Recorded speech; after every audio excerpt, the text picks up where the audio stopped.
Over the years, I've come to understand what respect is, and I've also come to understand it even better through this experiment. I'd like to share with you a couple of stories of how I have found out that respect is about treating others the way you want to be treated, and also acknowledging other people through their actions and making them feel important. I have 3 stories: a good story, a bad story, and an ugly story. My first story is a good story. I was going to rendezvous for dinner the other night, and as I was walking up the stairs to go to the entrance, I noticed a table in front of the dining hall.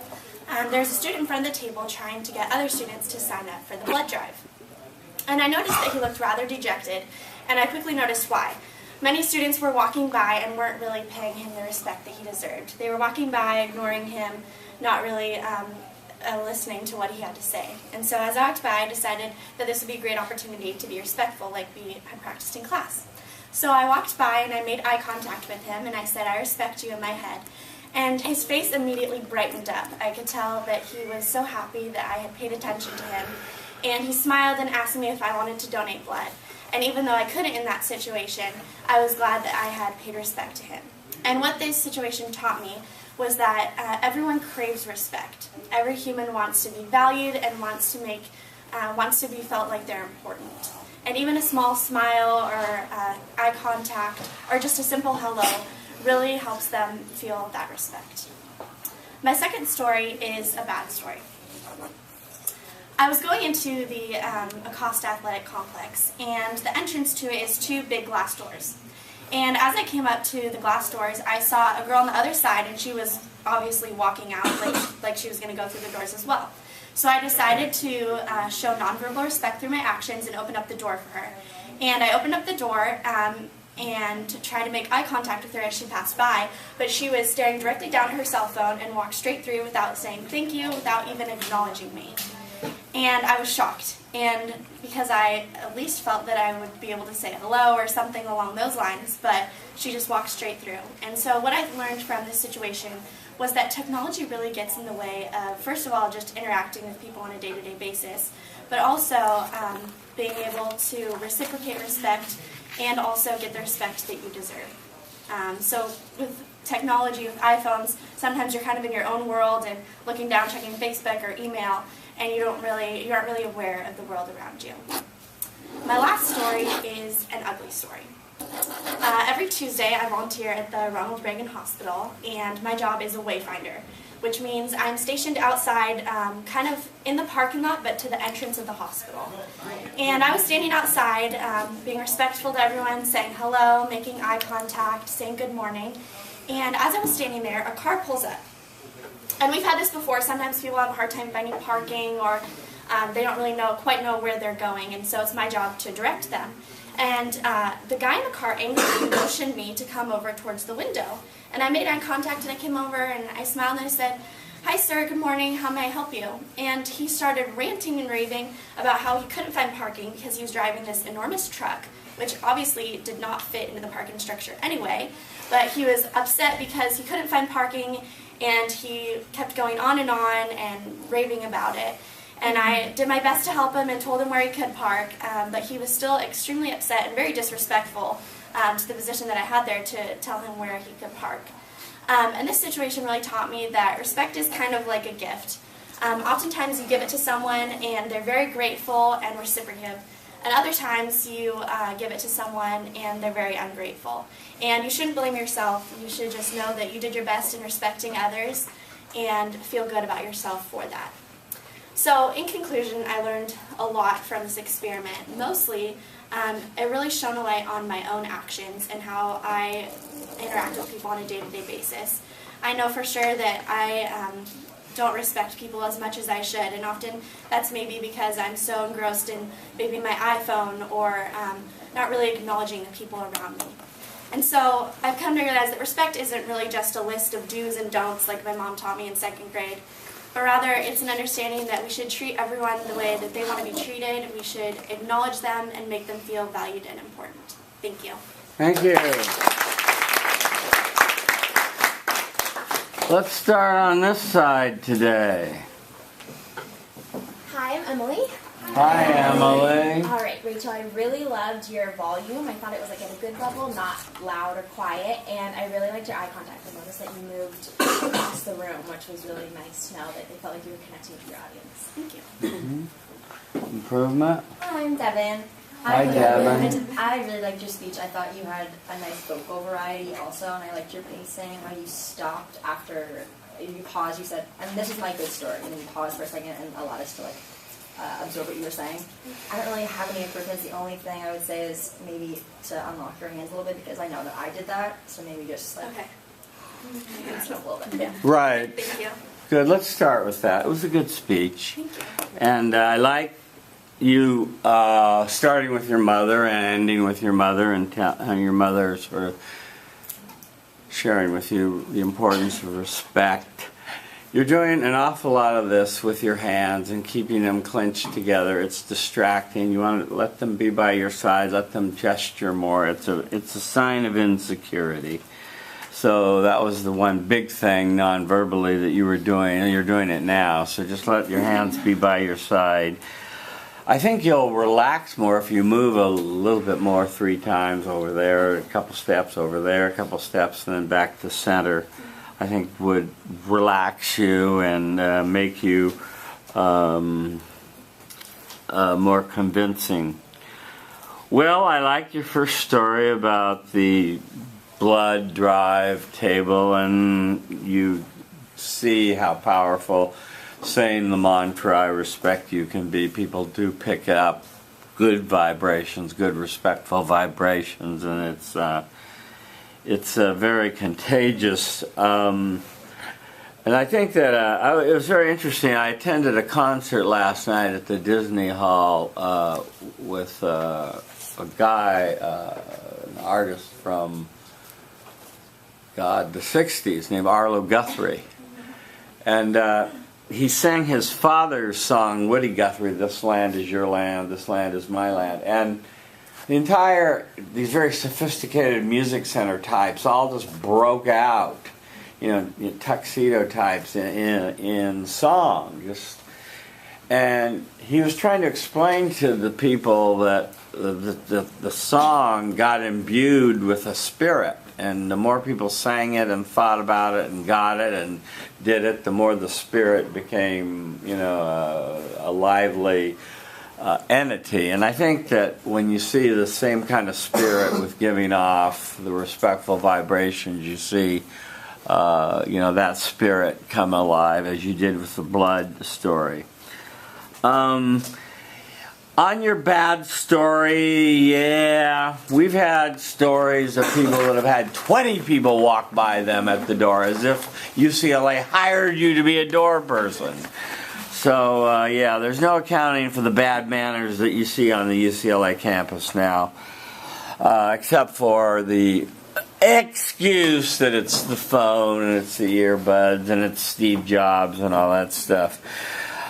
I like, by the way, I want you to all notice, she had her little moral of the story at the end of each section. She said, what I learned or what this means. That was really good. You didn't hold it and wait till the end. On the ugly story, there's nothing you can do about that except yes sir, thank you, and go park on the roof or whatever. And I think you handled it as well as you could. I want to say, you went to in conclusion, and you want to have in your mind a clear difference between a summary and a conclusion. You want to repeat for the audience. So in summary, I've told you the good, the bad, and the ugly. In conclusion, what I've learned overall is something different, and then tie back to your mother. But overall, you did a very nice job. Thank you.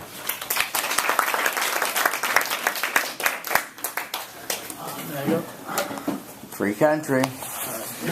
People are dying in Iraq, so you have freedom of speech. Okay, you can crawl under there. Okay, thank you. Oh, you're tall, so I'm going to have to move back. Okay. You don't have to... Yeah, I guess that works. Okay. And he's standing before you, managing attention, communicating respect non-verbally, saying the mantra, I respect you, finding friendly eyes near the front and the center. Say your name, feel the love. Start your speech. Hello everyone, my name's Silvio. Hi, Silvio. How's it going? Alright, so we often hear the saying, the eyes are the gateway to the soul. So when we kind of look someone in the eyes, we kind of see a little bit of themselves. So this was really what I wanted to focus on with this experiment. I don't think we consciously do it. I feel like when we do lock eyes with a person, we get to see more of them.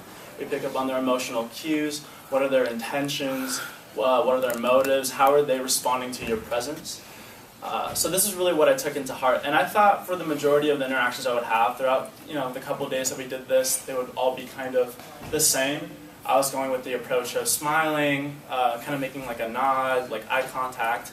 So I thought, most people are going to think that this is just a gesture of I respect you, hi, nice to see you, hope you're well.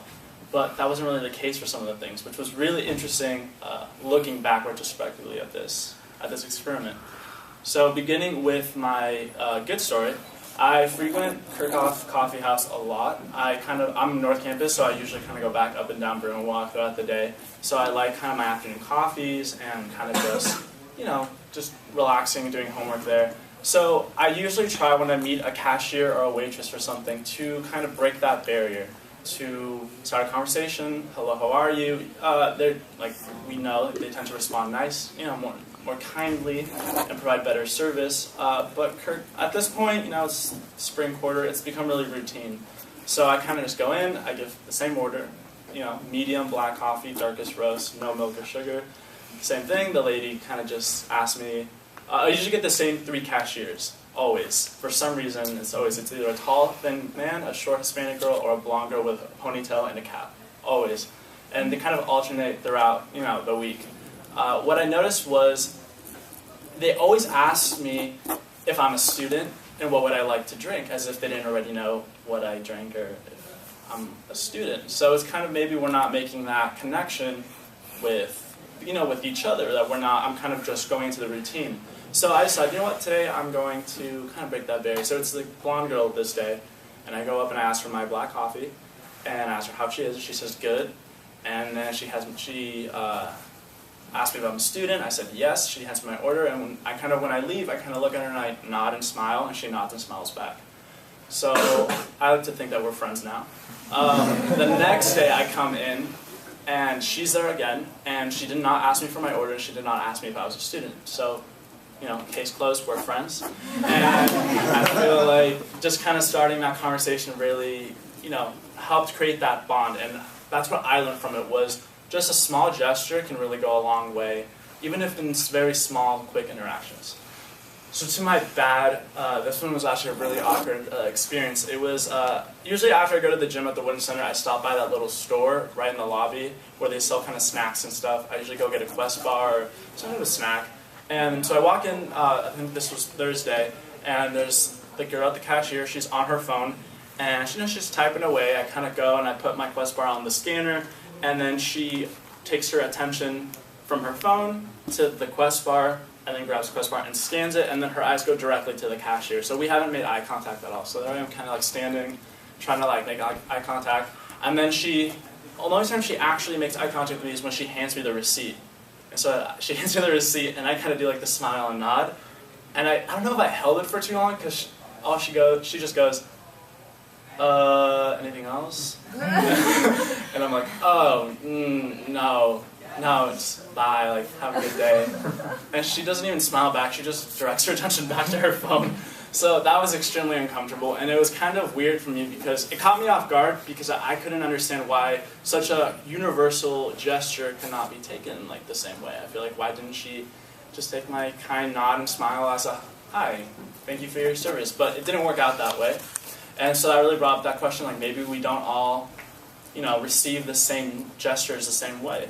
Unfortunately, my ugly story was about 15 minutes after that incident. I then finished my Quest bar. I'm heading up to Hedrick Hall, where I live. And for everyone who has lived in the the dorms know that it's just common courtesy that when you're in the elevator and someone's walking towards the elevator, you hold it open for someone. So I walk in and I turn the corner and there's a very small petite girl by herself in the elevator, and she's kind of just makes eye contact with me, and I smile and I start kind of like that awkward fast walking towards like the elevator, and so I'm like, oh, she's either gonna hold the door open with her arm or she's gonna click the button. And she just kind of stands there and just lets it just close. So then I awkwardly thrust my body through the elevator door and kind of get caught in it, like it closes in on my shoulders. And then I trip over myself a little bit and then hit the wall in the elevator. And she just stands there. And then so I turn around, I'm trying to be polite, and I look, and instead of looking at me and saying sorry, she just glared like straight at the door as if like nothing ever happened. And I was like, okay, so I guess we're not going to talk about this. But, so she's going up to the top floor, I'm going up to like the 4th, so I get off first. And as soon as I get out, I turn around and I just nod and smile, and I think she might have taken it as being really sarcastic because she looked at me as if she was like terrified. And she was like, oh gosh. And then that was that really awkward interaction. So it brought up a lot of questions like, first of all, why didn't she hold the door open?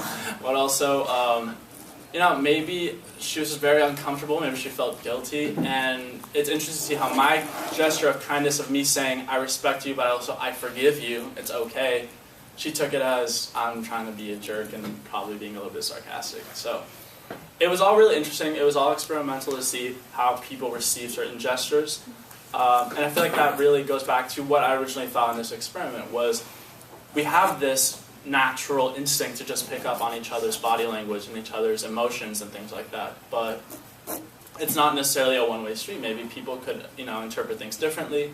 And that's pretty much what I learned throughout this experiment. So thank you. Thank you. Yes, please. Hi, I'm Becky. Hi, Becky. Okay. I really like how articulate you are. Your stories seem to flow really naturally. I think maybe like your facial expressions in the beginning were a little bit stiff, but throughout it you really improved on it, and I could really see the emotion behind it. It's funny that you mentioned Kirchhoff because I used to work there, and so asking if you're a student is actually just protocol. But I have become friends with my customer student I was there. Okay. Right, because if you're a student, you don't get charged tax, and if you're not a student, you pay the tax, right? You can say you're not a student, and we're not allowed. You can lie. We're not allowed to say that you're wrong. Right. Improvement, please. Oh, sorry. Hi, I'm Ava. Hi, Ava. I really liked your speech. I thought it was funny. I think maybe some things you could improve on. You said a few times. Sorry. Wow. But other than that, sorry. I think it was really good. Thank you. Silvio, let's start at the top. You gave us an opening about eyes. Let me say one thing generally about your speech. It was a little long, a little wordy. Work on getting your stories told a little more succinctly. Okay, so it was a little long for me. You started off with eyes are the windows of the soul. So I expected something at the end about eyes are windows of the soul as a tieback. That was, the thing we were working on. So that was the first thing. On the good, you interpreted this exercise to nod and smile and friendliness, and that's all part of it. It's more, to silently say the mantra, I respect you a lot, just silently, and give off the vibe of it and see how that goes. But nonetheless, you had a good connection with the blonde with the ponytail, as you put it, and you're now friends, and she remembers your order. So, yay. On the bad, at the wooden center, I think that, your eye contact, and this is something I've said repeatedly, and I'll say it again, and I want you all to remember this. Meaning is in the receiver. And so you may have intended friendliness and respect by staring an extra 5 seconds, but to her it may be creepy. It may be, he's trying to pick me up. He's strange. And it's her that interprets your look, not what you're giving off. So I urge caution in doing this, or lots of nods, or long stares. It's more the mantra of I respect you and giving off the vibes that way that will get you the furthest. On the Ugly in Hedrick Hall. You said she was a little girl, and maybe she was afraid of you because you're a tall man. But nonetheless, you thrust yourself into the elevator and probably scared the hell out of her. And, you know, then she was forced to ride up with you, and I think she was probably hoping the elevator would close and she didn't have to ride up with you. I'm just guessing. Who knows? But yeah, you had expectations that she would hold the elevator, and we all have expectations of that. That, you know, you let a car in when they signal. Unfortunately, in the LA freeways, when someone signals nowadays, people speed up. You know, it's very strange. On what you learned, it was pretty good. And yes, I agree, watch the ums, and don't forget to do your tie back to what you started with about the eyes or the mirrors of the soul. But you got the job done. Work on word economy, but you're a pretty good storyteller. Thank you.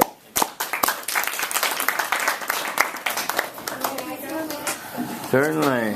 Free country. Professor may go after Professor May. Free country. Okay, they've been rushing up to do it. Beautiful. Okay, lilies of the field. Okay. Okay, she stands before you managing attention, communicating respect, finding friendly eyes near the front and the center. Say your name, feel the love. Start your speech. Hey, hi everyone, I'm Lily. Hi, Lily. I have a job. I work at Click, and if you guys don't know who we are, we're basically the crew at the Powell and the Young Research Libraries that handle laptop lending. If you guys ever need help, like reserving study rooms, or like, you know, like if you visit the computer lab, if you've done any of those things, you probably like know us. We're the little crew with like little Click jerseys behind the computers to help you guys out with that. And so at my job, and as with a lot of customer service positions, basically every day I come in and I deal with a lot of very like fast-paced face-to-face interactions with random strangers every day. And in those situations when like people are coming to you for help and you have to like help, like on the spot, help them any way that you can, sometimes giving respect to patrons and even coworkers, it's like expected of you to do that.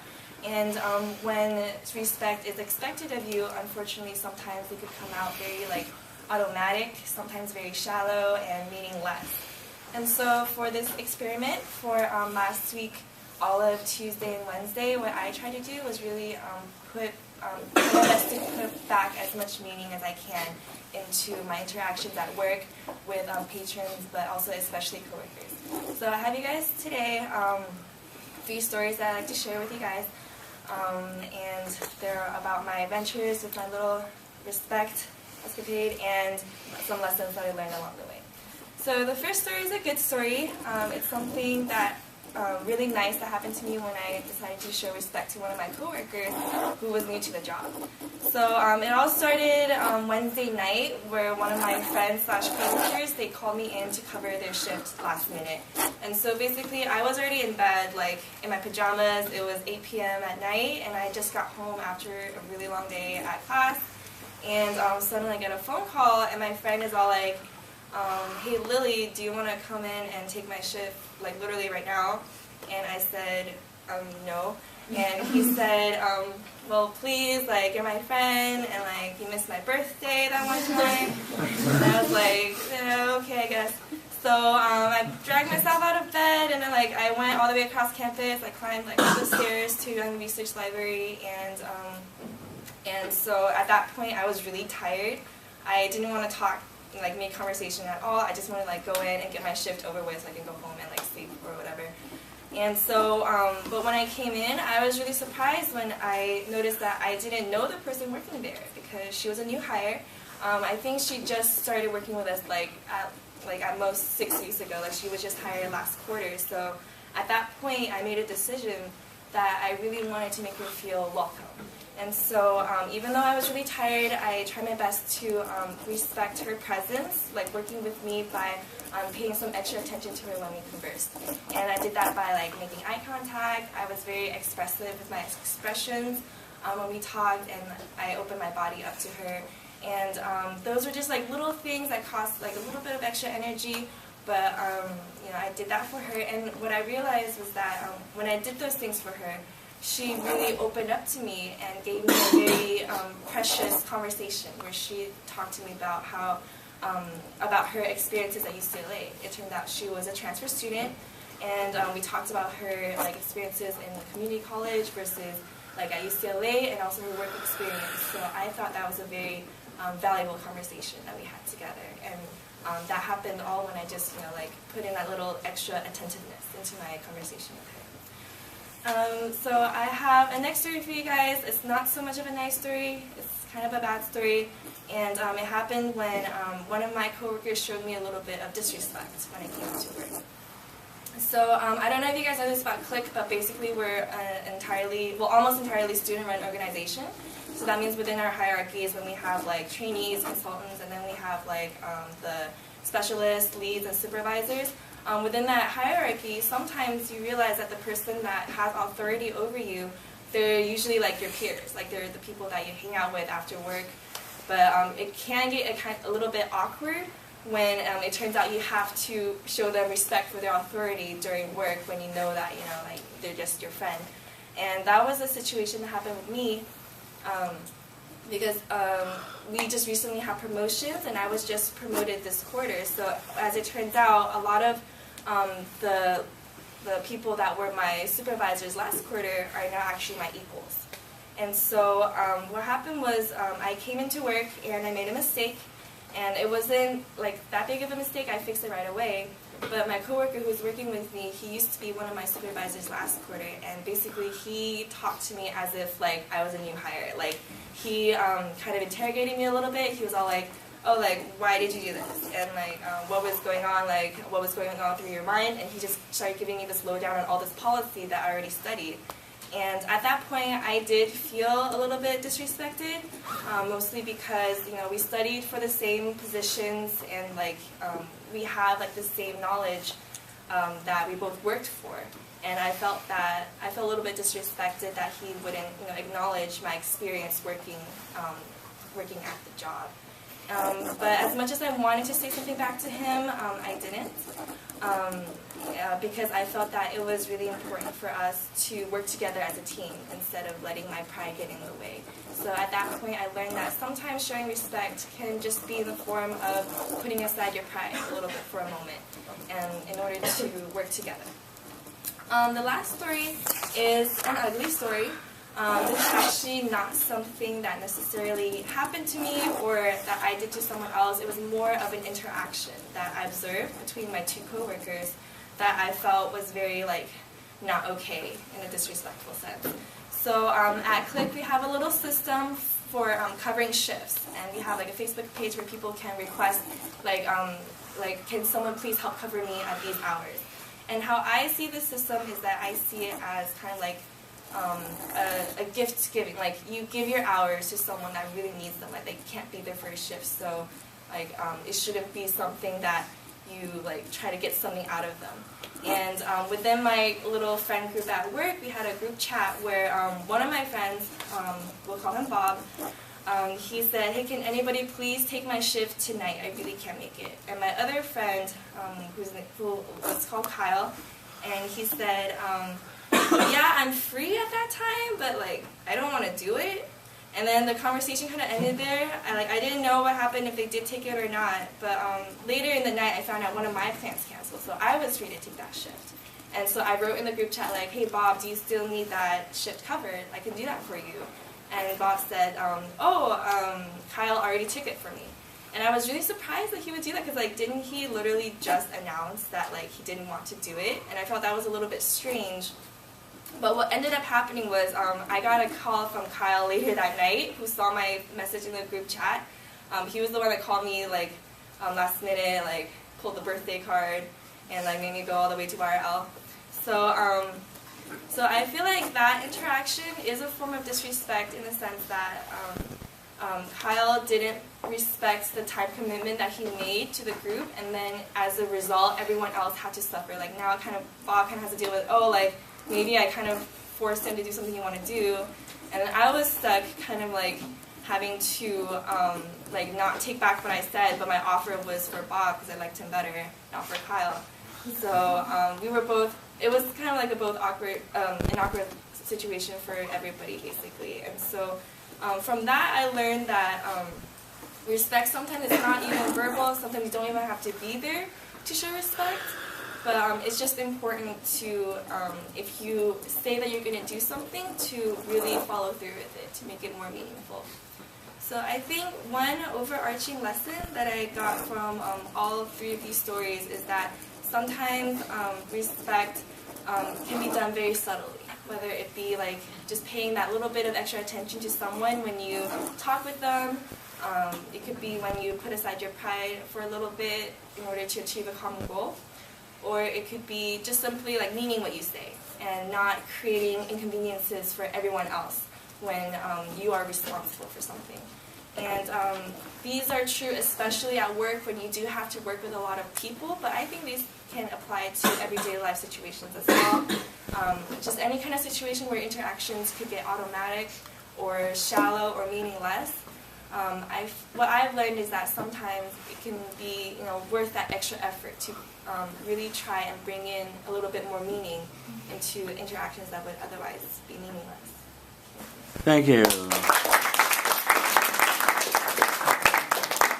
That was 9:19. Where are we here? Yes, please. Okay. Hi, I'm Devin. Hi, Devin. I really liked your speech. I thought it was good. You seemed very comfortable, and I liked the cohesion between all of your stories, how it all was about work, but different ways that you saw respect. Improvement. Hello, I'm Nathan. Hi, Nathan. I really liked your speech. You're a really good storyteller, a lot of details. I guess maybe an improvement would be not saying all the time. That's all I can think of. I really like your speech. Well, let's start at the top, Lily. I think it was a little long, so I want these to be 3 to 5 minutes, and you went a little long, but you're very detailed. You want to keep your audience's interest in your stories and not give so much detail that they kind of zone out a little and you give too much detail. You started off with telling us that you work in PAL Library and the Click Lab and gave us kind of a history of that and what it was all about. And you chose to do the assignment exclusively in the Click Lab. I would be curious to know how it worked in interpersonal relations outside of it, and if you were able to use just saying the mantra and giving off respectful vibrations in other situations.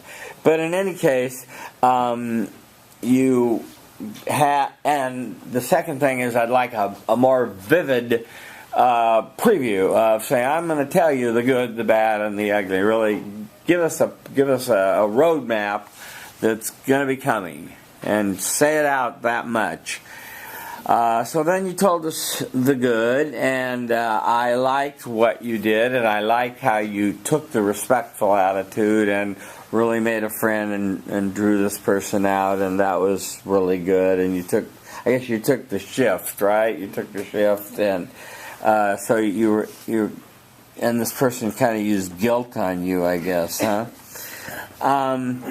On the second one, yes, you're right. Sometimes using I respect you is a time when we just hold our pride or allow another person to save face or allow them to vent and let them get over this. There's subtleties to that. So I thought that was a subtle point that you made, and that was good. On your last story, I didn't think it was so very ugly. It was a little bit convoluted and so forth. And you got into some Facebook and people called you up and so forth. But I guess you're very sensitive to people being responsible in this organization, and this, it sounds like Kyle or whoever his real name is isn't very responsible or tends to not be so responsible. And usually if people like that are fired or you do a workaround with them and you just put other people in positions that are more responsible. You did a nice sort of at the end summing up of what you learned. That was fine.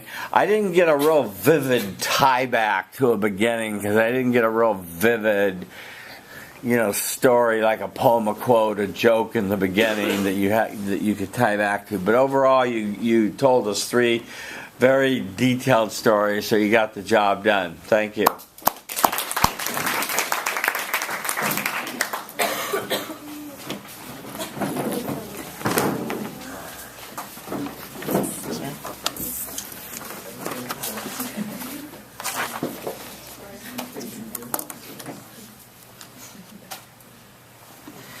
Okay, stanza 4, you managing attention.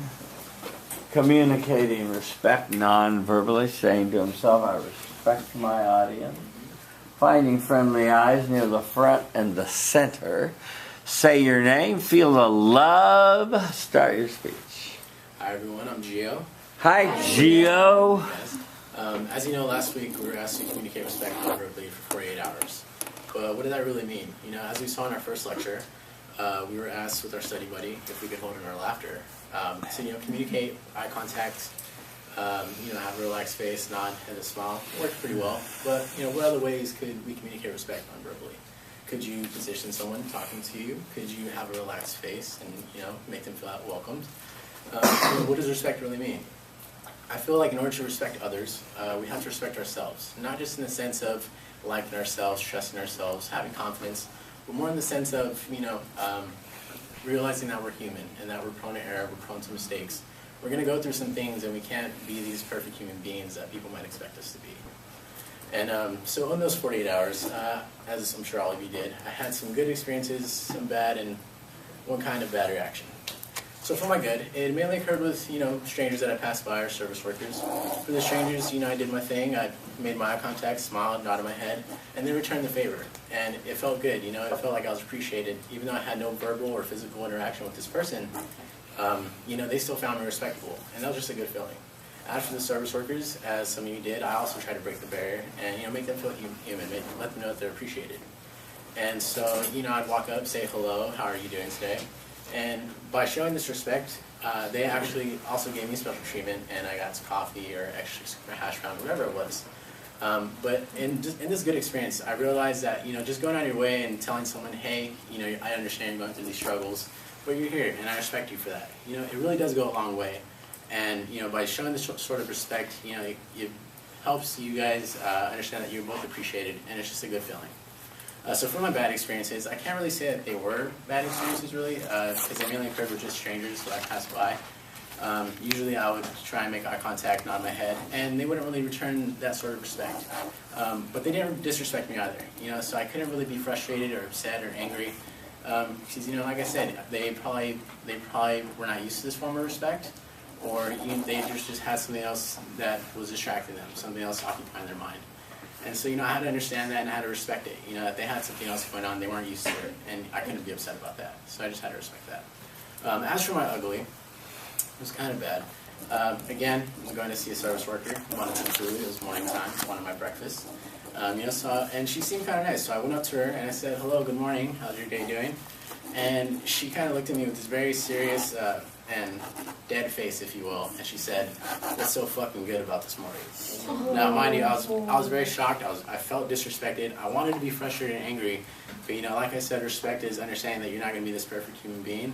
And so I understand that. Maybe she was in a bad mood. Maybe she got bad news. Whatever it may be, I just had to understand, and I had to respect her for that. And so what I ended up doing was I just said, I hope you have a good day.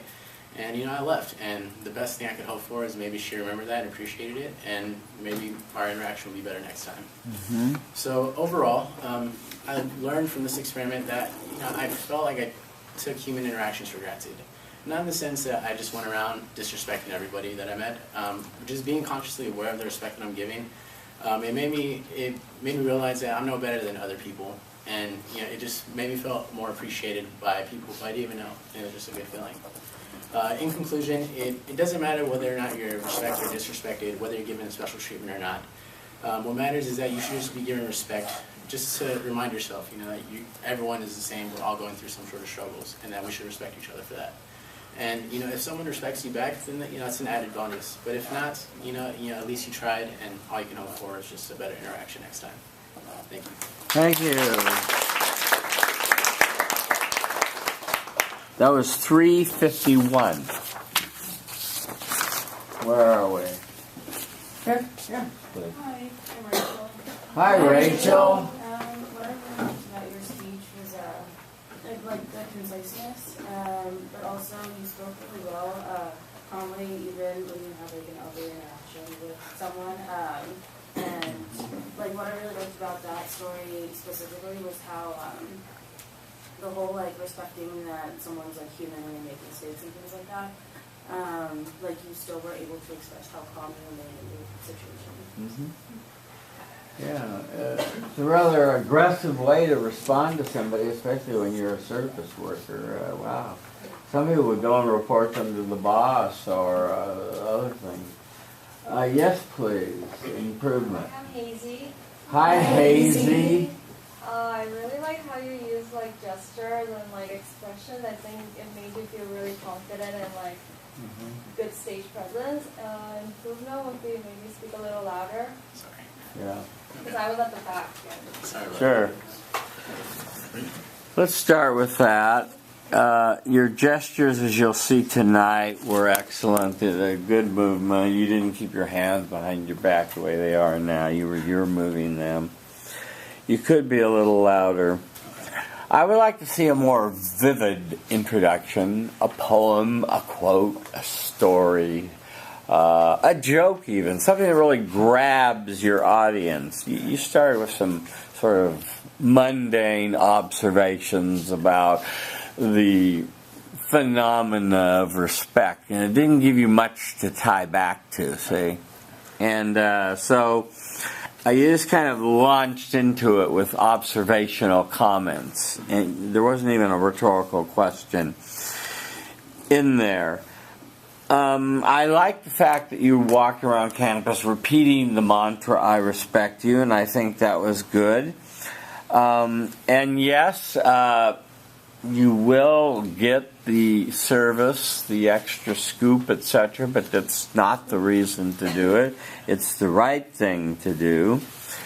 The bad was a fine story, and the ugly was interesting. I don't know if, I guess we can take